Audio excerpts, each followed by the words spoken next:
The Cleveland Browns this week signed Kareem Hunt, the former Kansas City Chief, who was released during last season when a video came out of him assaulting a woman. This is big news.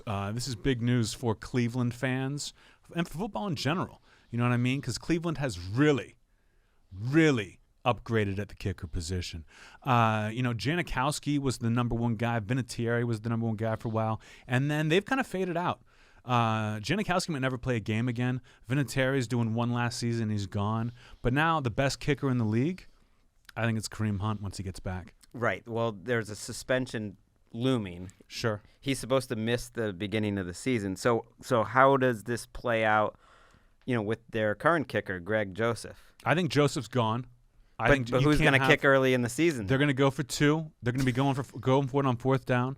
Because once Kareem gets in there, I don't know how much a football weighs, but it weighs less than a 21-year-old girl. So I think he could go from 60.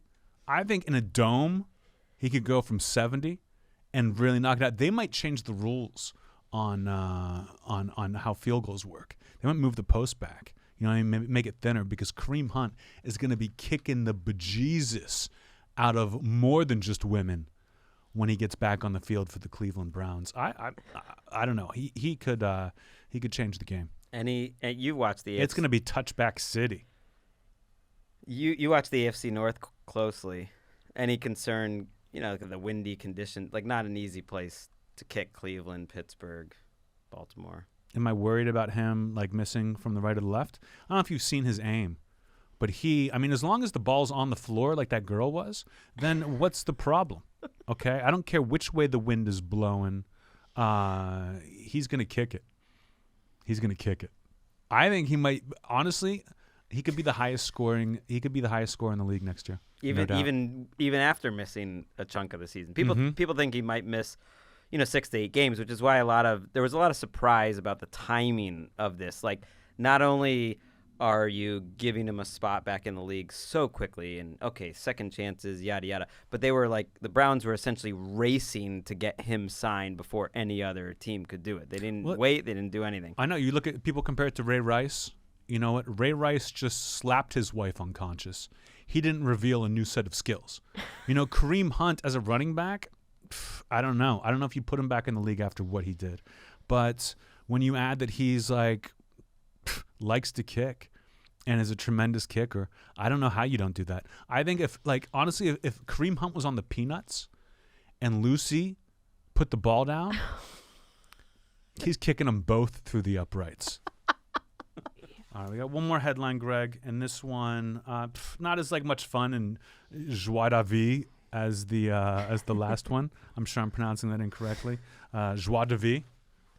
I don't even know what it means, but I know I said it right the second time. What's our last headline of the day? Our last headline comes from Harlem, where a New York man is facing charges of criminal mischief after breaking a storefront window with a cinder block to attack a Barack Obama mannequin. Mm-hmm. And here's my favorite part of the story. Greg, what's the name of the lingerie shop in Harlem? Romantic Depot. Yes. That's your favorite part? Yes. When I There's saw so many parts to this story. Romantic All right, Depot, let's break it I was down. like, this is hilarious. This guy is just walking by, and Obama has not been president for quite some time. But he's been not president long enough that you can make a sexy mannequin of him that barely looks like him and drape it in lingerie and stick it in Romantic Depot. And this guy wasn't going to put up with that kind of in-your-face politics, that he had to break the window and gave the Obama mannequin a bit of a beating, so much so that a crowd formed and tried to kick him because they were so upset. And people are like, pro-Obama people were fighting this guy. I was like, I think if you just saw a guy smash a window with a cinder block on the street and start tearing up your neighborhood, that you would fight him for that. I'm sure people weren't like, oh, look, see that torso of a mannequin on the street? That's Obama. Well, right. Especially, I really like that they talked about kind of a crowd of pro-Obama people surrounding him. And it's like, what is a crowd of pro-Obama people? What are they really cool and calculated and rational? Yeah. They just there's an alarm that goes off, and people are just like, oh my God, it's like an effigy of Obama in lingerie is being kicked around. We got to go do something. They're like in honor of Obama, they like calmly they calmly assess the situation and then make practical decisions on what they're gonna do next. Yeah. People were upset. But it didn't look anything like Obama. It looked like a 25-year-old guy who is going out clubbing in Chelsea. The Mannequin. It kind of reminds me, have you guys ever seen, Erica, you're probably too young. Have you ever seen the movie Mannequin? Yes. I don't think so. I think I've seen it multiple times. It's like a movie. Kim Cattrall plays the mannequin. Who plays the guy? He's one of the Brat Pack dudes. Andrew McCarthy? Yes. Andrew McCarthy plays the guy. He's walking by a store, and Kim Cattrall is a mannequin, and she comes to life. And he smashes the window with a cinder block, drags her out on the street, and kicks the hell out of her. And then a mob of Kim Cattrall fans come and stop him. It's a great movie. Mannequin 2 is not as good, but if Mannequin 1 is... There really was a Mannequin 2. Yeah. Who would have thunk it?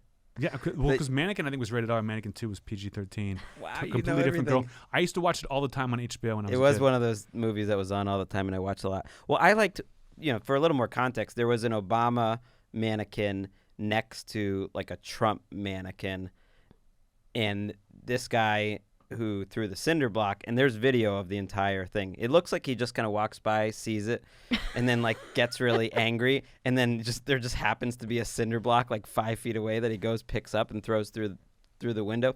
He said he's a pro-Trump guy, and he thinks Obama ruined the country. But my favorite detail was he said he was hearing the Obama mannequin speak to him, and he didn't like what Obama was saying. Was the Trump mannequin speaking to him too? Like when they were both they were having a conversation, he just like interrupted? I think the Obama mannequin was speaking to the guy walking by, kind of like, "You're in the wrong part of town, buddy," or something. What do you think the Obama mannequin was saying to him? He's probably like, "You can't afford this lingerie that I'm wearing." You know what I mean? Like he's probably like, "Hey, I bet you like this, but you'll never have it." I'm married to Michelle, and he just lost it. Like, what kind of lingerie were either one of those mannequins wearing? Trump or Obama? Like, what were they? Was it like silk boxers, or were they like totally done up, like wearing bras and panties at Romantic Depot? Because if you've ever been to Romantic Depot in Harlem, I mean, all shapes and sizes. They can cover everything. But I would say, you know what? Go to Victoria's Secret if you want to fight Obama in lingerie. I like that the store manager at the end of the article, as an aside, was like, She believes the assailant was mentally ill. I was like, you think? Yeah. You think that guy? You think the guy who thought the Obama lingerie was talking to him, you think he's a little, he's in trouble? Listen, I've walked by lingerie. I've walked by lingerie mannequins I thought were talking to me, but I kept walking. You know what I mean? You don't have to break the window. And where did he find the cinder block? That's part of the amazing thing of the video. He walks by, he sees it, he kicks at Obama, and then he walks like two more steps, and then just to his left, he sees like a little fence. He pushes it to the side, picks up a cinder block that just happens to be sitting there, throws it through the window, like it just was there. We're going to end on this. This is great because this guy takes a cinder block, smashes the storefront window, pulls out a mannequin of Obama, which I don't even know they make those. Pulls it out, beats it up. How much is he charged for? Like, how much? What's the damages? Somewhere between $250 and $1,000. When I said $250, I was like, man, Romantic Depot's got to get it together. Maybe they just have great insurance on their Obama mannequin, but like you would think that's not a lot of money. Like if you were like, Anthony, you can smash this window for $250. I would smash every window I walked by.